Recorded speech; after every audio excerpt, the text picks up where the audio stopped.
Okay, there it is. All right. Something else I've already mentioned about Latin America, they had a really hard time separating church from state. A lot of times your government officials were church officials also. The bishop of this or the archbishop of that would get a position in government.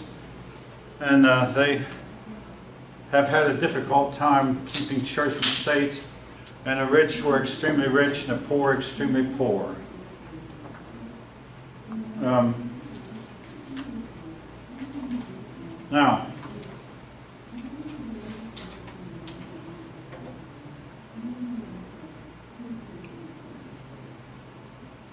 all right, back to Europe.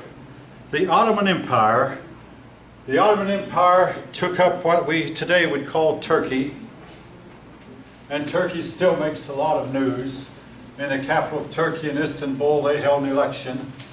And the man who won the election was a man that the leader of Turkey did not want to win. But that's today.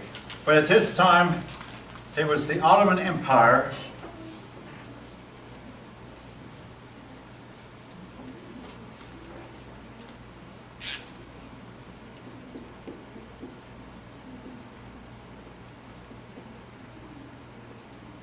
The Ottoman Empire had made inroads into southeastern Europe, particularly the Balkan region. Now, the Balkan region consisted of places like Greece and Macedonia and Herzegovina, those regions. And they had conquered them, but mostly they were Orthodox Christians. And the Russian government felt like it had an obligation to protect the Orthodox because they were Orthodox themselves. Now, you may know that back more than 1,000 years ago, Christianity split into Orthodox Catholic and Roman Catholic. And Russia became Roman Catholic, along with Greece, and along with what was then the Byzantine Empire. They became Orthodox Catholic. Anyway, Islam made inroads into a lot of these territories. Folk, I will say this. I had a friend of mine at Lockheed who converted to Orthodox Catholicism. And I asked him one time, I said, don't you know that everywhere the Orthodox have been, either the Muslims have taken over or the communists have? He said, yes, he was aware of that, and that bothered him. But then he gave the excuse, well, they were closer to Islam than the rest of Europe. That's probably true too. But anyway, the Ottoman Empire was Muslim. Long about the early 1700s, I mentioned that in 1680, the Ottoman Empire tried to take over Vienna, but then about the 1700s, when Europe had an industrial revolution, the Ottoman Empire declined. In fact, the whole Muslim world failed to advance. Almost all the inventions that were made, the steam engine, the power loom, the spinning jenny, the locomotive, and eventually the telegraph, none of those inventions were made under Islam. And also, Europeans developed better rifles, better cannon, better ships. And one reason the United States won its war against the Barbary pirates was the Barbary pirates using little tiny ships that were no match for our huge warships, frigates. They were no match for the British ships either. But we had some huge warships in those days, including the USS Constitution. But anyway, the Ottoman Empire fell behind. It became known as the sick man of Europe.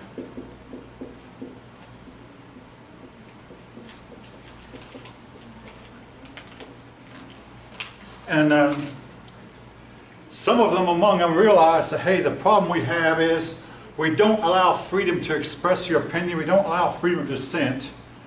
But they just simply could not change, could not alter, could not allow freedoms. With the result that they continued to lag farther and farther behind as Europe forged ahead.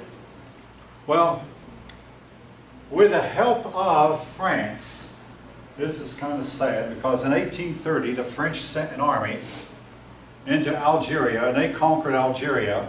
At the same time, they sent an army into Greece, and they drove the Muslims out of Greece and made Greece independent. But at the same time, with the armies away, the people of France revolted and forced the king into exile. It all happened in 1830. The king was Charles X. But Greece was freed, along with some of the other Balkan countries were freed from Muslim domination. Now,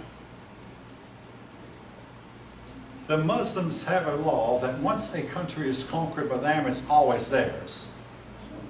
Spain was once a Muslim country and it freed itself, but in Muslim eyes, Spain is theirs.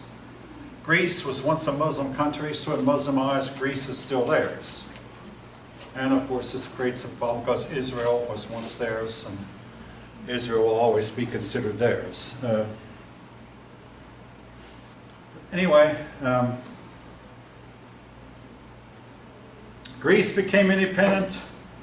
Russia took territory from the Ottoman Empire also. Russia claimed that it should be allowed to protect Christian shrines in the Holy Land. Keep in mind, Russia at this time was considered a very Christian nation. Great Britain, this may sound crazy, folks, but hear what happened later. Great Britain said to Russia, no, you can't. You don't have any business interfering in the affairs of the Middle Eastern countries. So this led to the Crimean War. Now, the Crimean War did not break out into a major war. It only involved two countries, Great Britain and Russia. Great Britain won it, and they stopped the Russians from encroaching further into Islamic territory. You might say, wasn't Britain fighting? Yeah, Britain was actually fighting on the side of Islam to prevent Russia from getting... Great Britain was afraid of, if Russia got too powerful, it would upset the balance of power. Well, Russia was humiliated. Russia was to undergo another humiliation in 1905 when they were whipped of all people by Japan. So Russia was humiliated. Now, from the Crimean War came the profession of nursing.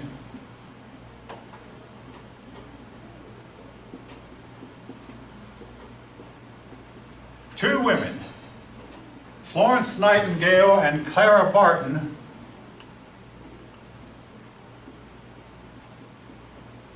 made nursing popular among women. Florence Nightingale served in the Crimean War. Clara Barton served in the American Civil War. And they both went to the battlefields to help save lives of wounded soldiers. And many a soldier who might otherwise have died were saved by the efforts of these two women. Especially, they got together an army of nurses, and nursing eventually became a popular profession.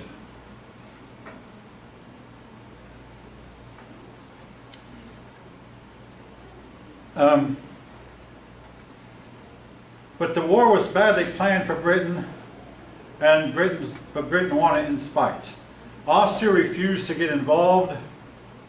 As a result, Austria was isolated from a lot of the rest of Europe. Russia was humiliated and isolated itself for a while. All this was to lead to the Communist Revolution of 1917. Well, Great Britain also got out of European politics for a while.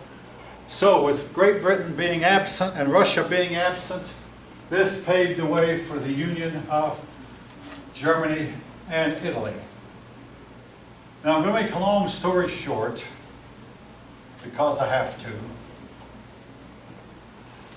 Behind the unification of Germany was the powerful figure of Bismarck.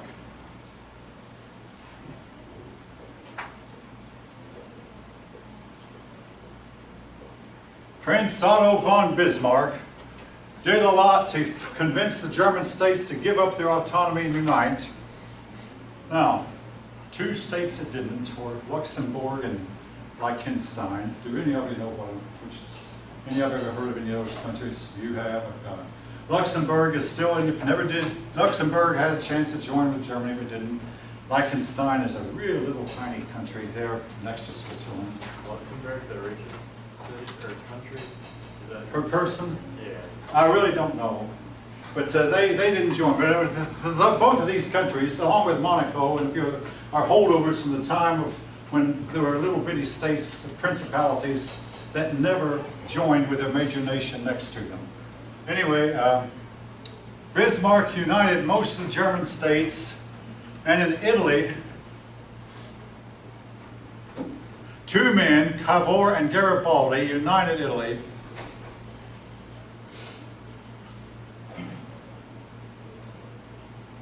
And as was the case in Latin America, these two men got together, and one of them, I forget what, one of them agreed to take a back seat so that they would not get a division over who was to be in charge. One of them agreed to play second fiddle while the other one took charge. Cavour, I believe, became the main one, and Garibaldi took a back seat. One of them, again, worked in the northern part of Italy and one in the southern part, and they joined forces, but they got Italy united. The year was, and I don't want to emphasize date to it, it was 1870. Now, in 1870, France decided to interfere, so France went to war with Germany, and France lost badly. Now, the war only lasted through one battle.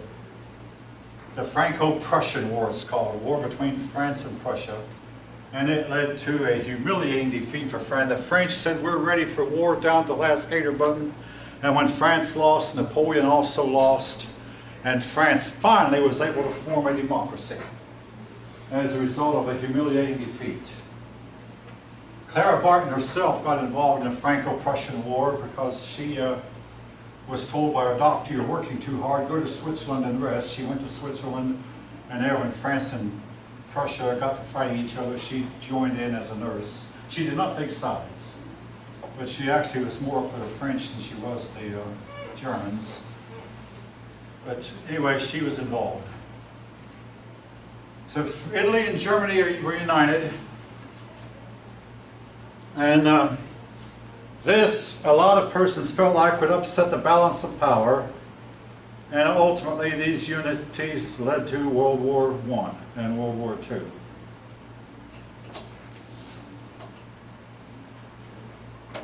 To show you how democratic Bismarck was, he said, the issues of today are not decided by speeches and majority votes. The issues of today are decided by blood and iron. He was a man of blood and iron. He ought to have been able to see the future where Germany was going to lose two big wars, and maybe he'd think, whoops, maybe we better have second thoughts about this blood business and this iron business. But, all right.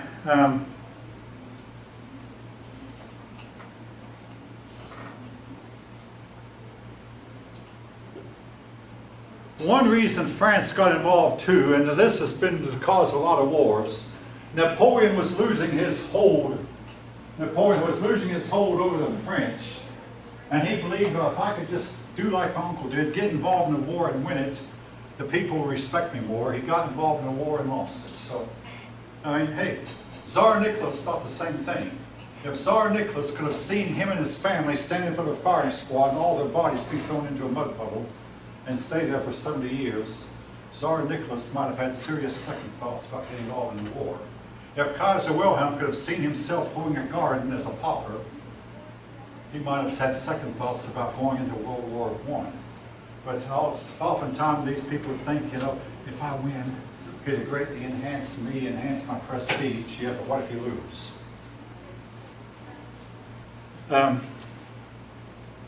Anyway.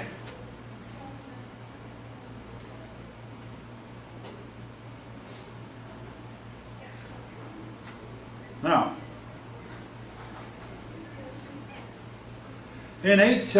moving on to Great Britain. Great Britain in 1837, I'm not going to write the date down, but Queen Victoria got the hold of the throne.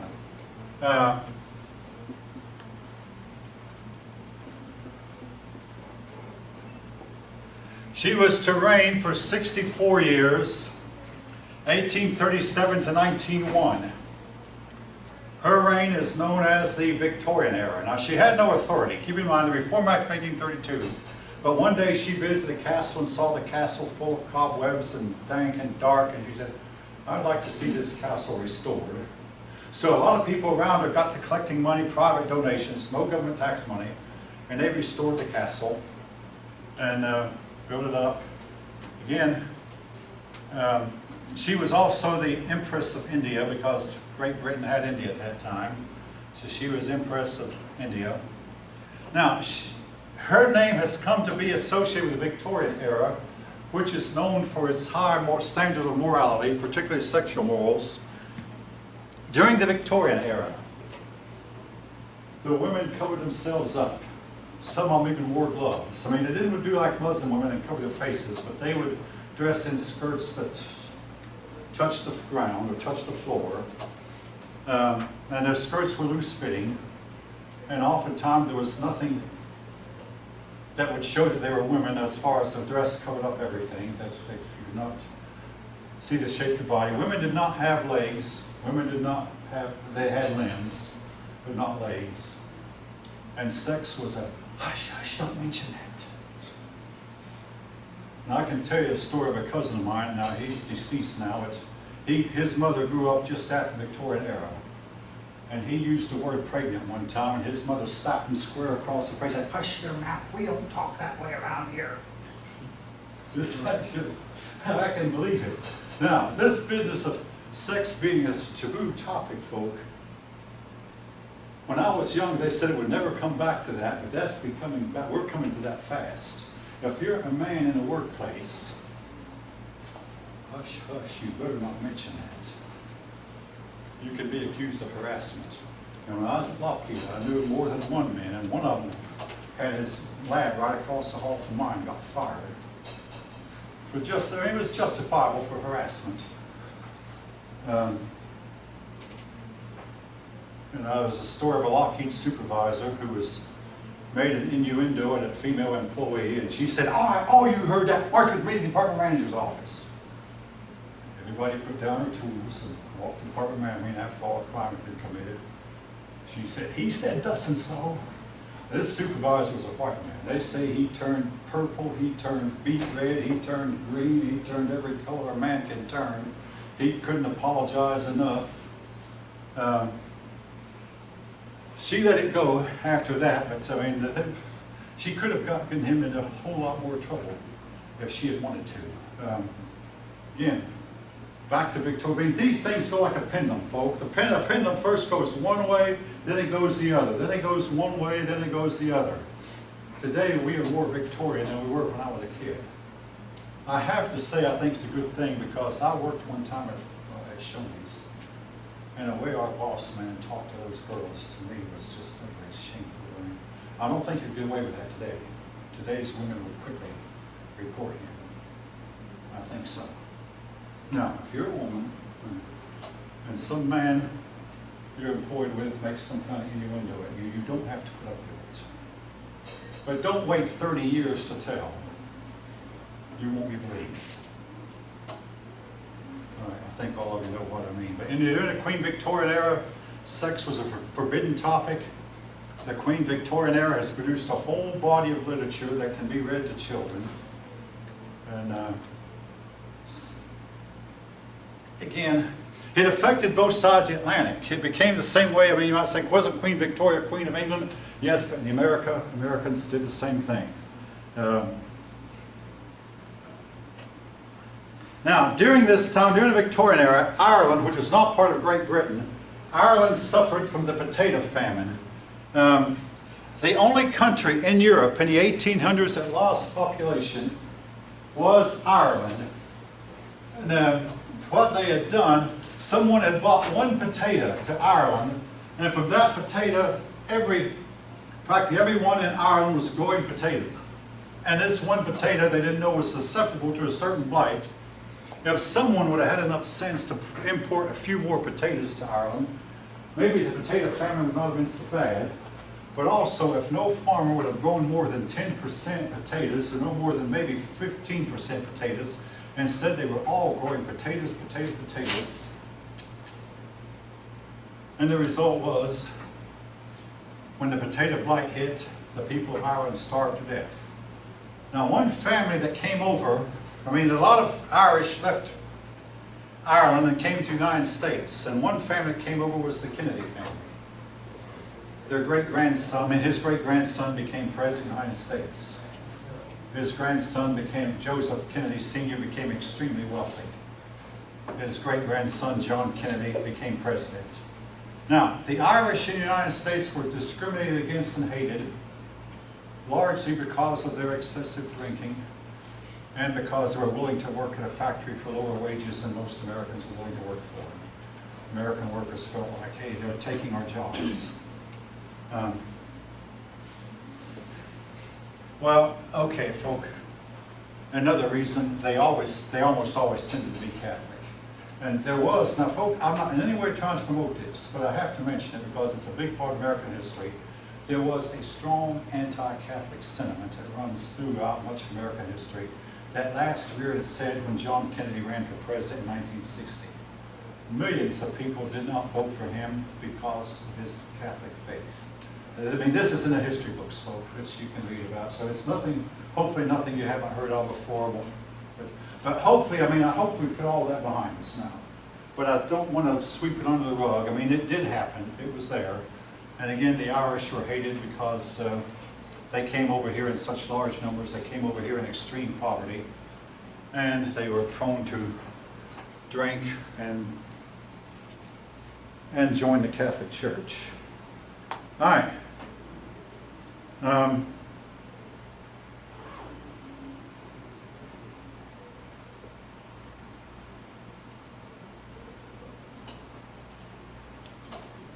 Now, Russia. Russia strongly resisted reform. Now,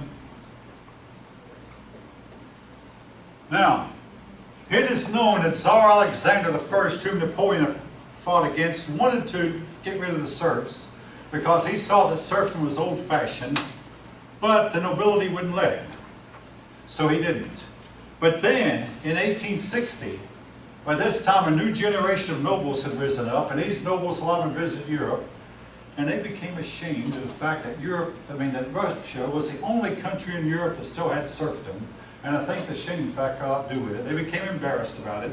So they began to pressure this new Tsar, Tsar Alexander II, to free the serfs.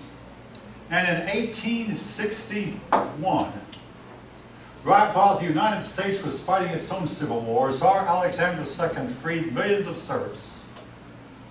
But unlike in the case of Austria, Alexander II gave them all land. But he said, now you have to pay for the land, so he gave them, we might say, 50-year loans, which would take 2 generations to pay. But he said, in 50 years, you'll own the land. So he gave them a loan, gave them the land, and the Russian serfs then were freed, 1861. Otherwise, Tsar Alexander II was no reformer. It's like reform was forced on him. The peasants oftentimes received the absolute worst of the land. Now this is going to sound modern. The Russian people were forced to join into communes, and they had to pay the commune the best of their crop, the best of their produce. This word commune is where we get the word communism. It's like the future had come back to the past. Communal living, I mean, it didn't begin in 1917. It actually began in 1861 with the Russian Tsar Nicholas II. Communes, communism, the Russian people being forced to serfdom, the Russian people being forced into poverty. Russia did not have an industrial revolution.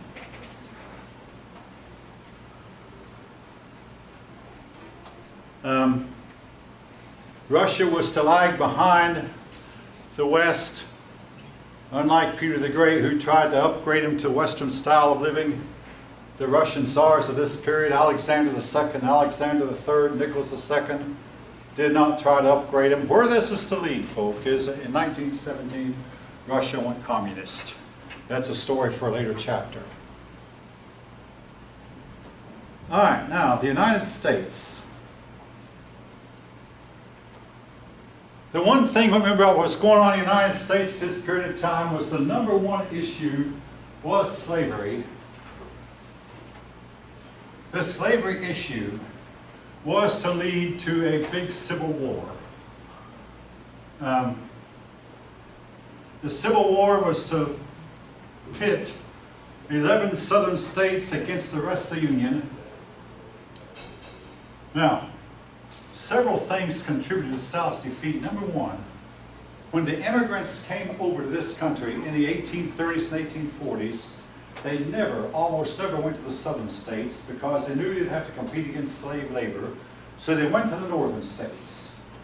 Also, southern men and women married later and had fewer children than northern women, than northern families.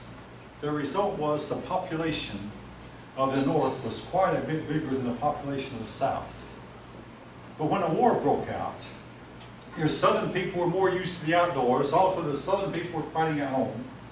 They knew the terrain. And the biggest mistake the South made was when the South tried to move to the north to fight. They did it twice and lost both times. But in a typical battle, before Gettysburg, in a typical battle, the South would win. Yes, I say to win tongue-in-cheek. The South would win because they get the Union Army to retreat. Okay, so the South won the battle. The North would lose more men than the South. Okay. But the South lost a higher percentage of men than the North did. Now here's the catch-22. The Union could keep replacing the men it lost, and eventually it got to where the Southern Army could not. That's what ultimately told the tale. The American president during the war was Abraham Lincoln. Now, each of you can make up your own mind what you believe. The recent research indicates that the real issue that got the war started was slavery. There are persons in the South who would try to tell you, no, the real issue was states' rights. The southern states believed they had a right to nullify laws they didn't like, that each state had a right to decide whether to obey the laws passed by Congress or not. This is what the South claimed for a while, because the South did not want to admit they fought for slavery.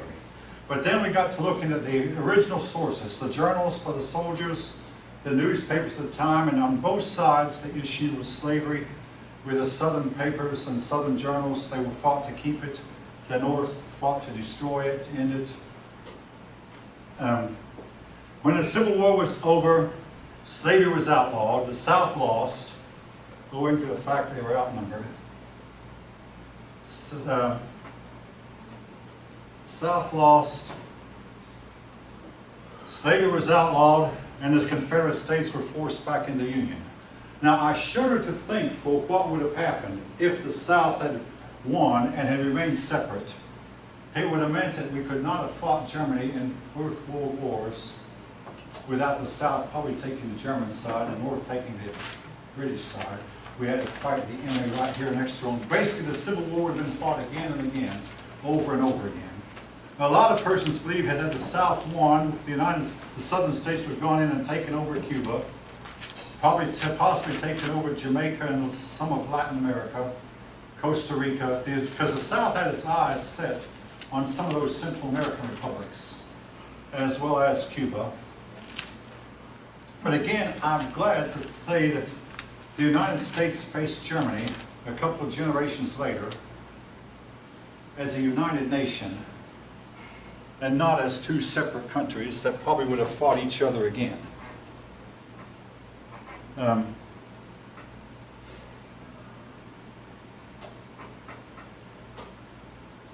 right, again now about the Civil War, folk. I took a whole course for a whole semester on the Civil War at the University of Tennessee. It was a graduate level course, 600 level course. And so we could spend the whole semester talking about it. Believe me, I could, but we won't. Canada.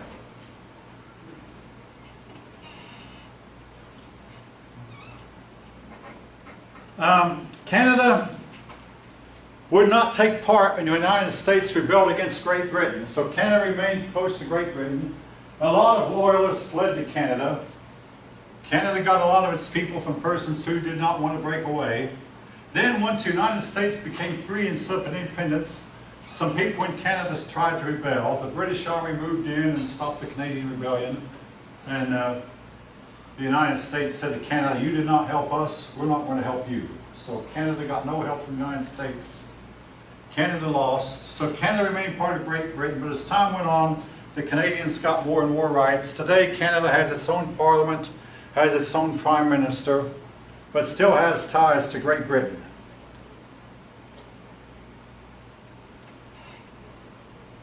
The provinces are largely independent of the central government. I mean, that was more so true then in the 1800s as it is now. All right, moving on. The Enlightenment gave way to the Romantic period,